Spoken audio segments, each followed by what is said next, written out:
teman-teman, gimana kabar kalian? Semoga baik-baik aja ya. Jangan pada bosen ya di rumah aja. Kalau mau keluar jangan lupa pakai masker. Perkenalkan, nama aku Wiki Larasati.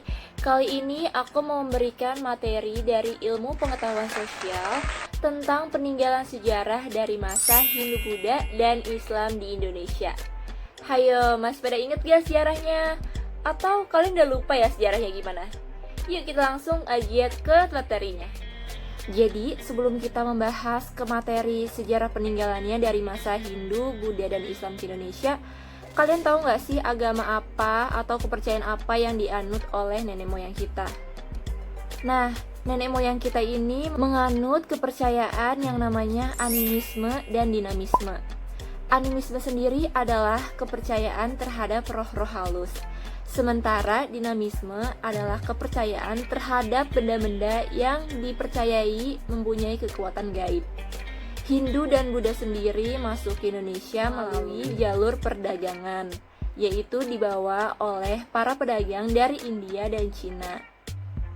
Nah, agama Hindu sendiri mengenal yang adanya Trimurti, yaitu Dewa Brahma sebagai pencipta alam, Dewa Wisnu sebagai pemelihara alam, dan yang ketiga ada Dewa Shiva sebagai perusak alam.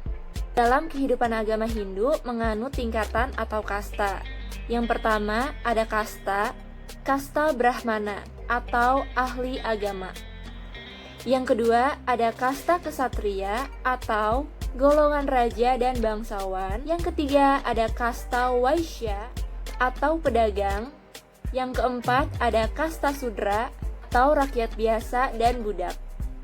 Nah, kerajaan Hindu di Indonesia sendiri ada kerajaan Kutai, Tarumanegara, Mataram, Kediri, Singosari, dan Majapahit. Nah, kerajaan Kutai sendiri adalah kerajaan yang paling tertua di Indonesia. Berdiri pada tahun 400 Masehi. Sementara itu, kerajaan Majapahit dikenal atau disebut sebagai kerajaan maritim dan agraris. Selain itu, Majapahit juga disebut sebagai kerajaan Nusantara. Nah, peninggalan bersejarah dari Hindu antara lain ada candi. Candinya ini banyak banget ya teman-teman. Ada Candi Kalasan, Candi Prambanan, Candi Dieng, Candi Gedong Sanga, Candi Panataran, Candi Singosari, Candi Jago, dan Candi Kangenan. Selanjutnya ada prasasti. Peninggalan prasastinya ini juga lumayan banyak teman-teman. Ada Yupa Prasasti, ada Prasasti Ciaruten, Prasasti Kebon Kopi, dan Prasasti Canggal. Selanjutnya ada juga patung-patungnya, yaitu ada patung Prajna Paramita sebagai perwujudan Kendedes, dan juga ada patung Kertanegara. Selanjutnya ada karya sastra dari peninggalan Hindu, Kitab Smaradahana dari Empu Darmaja. Ada juga Kitab Negara Kertagama dari Empu Prapanca. Yang ketiga ada Kitab Arjuna Wiwaha dari Empu Kanwa. Yang terakhir ada Kitab Sutasoma dari Empu Tantular. Nah, tadi kan kita udah membahas peninggalan sejarah dari agama Hindu. Sekarang kita lanjut ke sejarah kerajaan Buddha. Kerajaan Buddha di Indonesia sendiri adalah Kerajaan Kaling dan Kerajaan Sriwijaya. Sriwijaya dikenal sebagai kerajaan yang maritim, pusat pendidikan dan penyebaran agama Buddha, dan sebagai juga pusat perdagangan. Nah, kerajaan Buddha juga mempunyai peninggalan-peninggalan sejarah. Antara lain ada candi. Candi-candinya juga banyak banget guys. Nah, yang pertama ini ada Candi Plaosan, Candi Mendut, Candi Borobudur yang terkenal banget kan di Indonesia sampai menjadi 7 keajaiban di dunia. Ada Candi Muara Takus, Candi Pawon, Candi Sari, Candi Tikus. Nah, prasastinya juga banyak guys, yaitu ada prasasti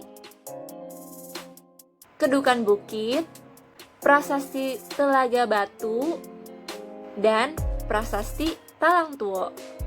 Nah, mereka juga mempunyai peninggalan sejarah dari patung-patungnya sendiri, yaitu yang pertama ada patung Arca Bumi Spara, Arca Dayana Mudra, dan Arca Abahaya Mudra.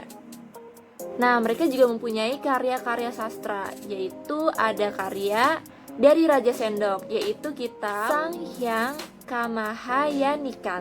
Selanjutnya ada kitab Buddha Carita dari Aswasaga.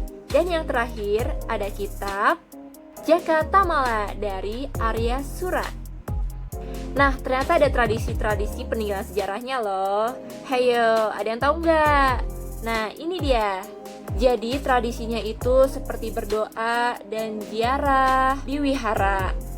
Selanjutnya ada tradisi Ulambana, tradisi Asada, dan penyalaan api dari Merapen, abadi Gerobokan Jawa Tengah. Nah, kita kan tadi udah membahas tentang peninggalan sejarah kerajaan Hindu dan Buddha. Sekarang kita langsung ke materi kerajaan Islam ke Indonesia. Nah, Islam sendiri masuk Indonesia dibawa oleh para pedagang dari Persia, Arab, dan India. Nah, kerajaan-kerajaan Islam di Indonesia sendiri antara lain ada Samudra Pasai, Aceh, Demak, Mataram, Banten, Ternate Tidore, dan Gorontalo. Nah, sekarang kita langsung membahas ke peninggalan bersejarah Islam di Indonesia. Yang pertama itu ada masjid. Nah, masjid kali ini pasti kalian gak asing kan didengar, yaitu ada Masjid Demak, peninggalan Wali Songo, dan Masjid Kudus dari Sunan Kudus. Nah, selanjutnya ada tulisan kaligrafi. Pasti kalian gak asing juga dengan tulisan kaligrafi kali ini. Tulisan kaligrafi itu adalah tulisan indah yang diukir dalam bahasa Arab. Nah, dulu juga ada peninggalan istana, yaitu tempat pemerintahan pusat dari kerajaan Islam itu sendiri. Selanjutnya ada kitab, yaitu ada kitab suluk dan hikayat yang ditulis dalam bahasa Arab. Nah, selanjutnya peninggalan terakhir itu ada peninggalan bersejarah, yaitu pesantren. Yang pertama ada pesantren Tebu Ireng di Jombang. Yang kedua ada pesantren Lasem di Rembang. Yang ketiga ada pesantren Lirboyo di Kediri. Nah, yang terakhir ada pesantren Asem Bagus dari Situbondo. Itulah peninggalan-peninggalan bersejarah dari kerajaan Islam. Nah, itu dia peninggalan sejarah dari masa Hindu, Buddha, dan Islam di Indonesia. Terima kasih telah menonton. Dadah.